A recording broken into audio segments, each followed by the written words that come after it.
ఒక యవనస్తుడు ఒక చక్కటి లిస్ట్ ఇచ్చాడంట తండ్రికి.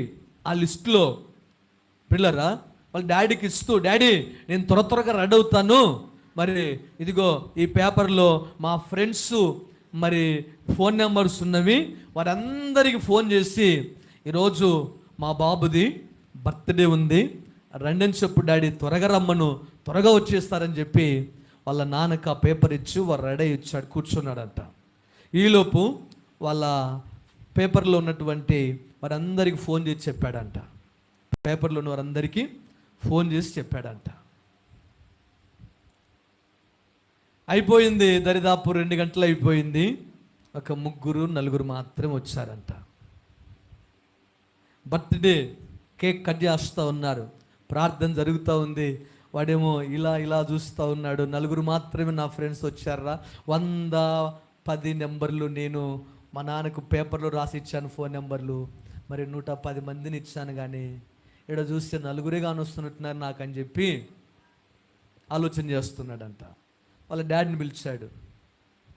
డాడీ 100 మంది మళ్ళా బ్యాక్ సైడ్ 10 నేమ్స్ ఉన్నాయి, అందరికి ఫోన్ చేస్తా ఉంటా, అందరికి ఫోన్ చేస్తాడు రా.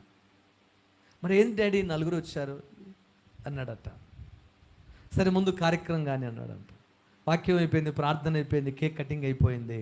కేక్ కటింగ్ అయిపోయిన తర్వాత 4 ఫ్రెండ్స్ చివర్లు వచ్చారంట. అప్పుడు వాళ్ళ డాడీ అన్నాడంట, రేయ్ నేను ఫోన్ చేసి మీ ఫ్రెండ్స్ అందరికీ ఇంటిమేషన్ ఇచ్చాను, బాబు మా బాబు ఆపదలో ఉన్నాడు రండి అని పిలిచాను. మా బాబు ఆపదలో ఉన్నాడు రండి, ఒక్కసారి వచ్చి చూసిపోండి అని చెప్పు అనగానే, ఏంటి డాడీ? రే నమ్మకత్వము, విశ్వాసము, బర్త్డేనో ఫంక్షను పార్టీయో పిల్లరా అది ఉంటే రావడం కాదు. నమ్మకత్వం, విశ్వాసం అది కాదు. ఇదిగో నిజమైనటువంటి నిన్ను విశ్వాసంగా ప్రేమించేవారు, నీ నిజమైన విశ్వాసులు, నీ నిజమైన స్నేహితులు వీరు 4రేరా. ఆపతుంది నా కుమారునికి మీ ఫ్రెండ్స్ కదా, నెంబర్ ఇచ్చాడంటే గబాగబున వచ్చేసాడు. ఆడికి వచ్చి చూస్తే సీన్ అంతా మారిపోయింది, బర్త్డే.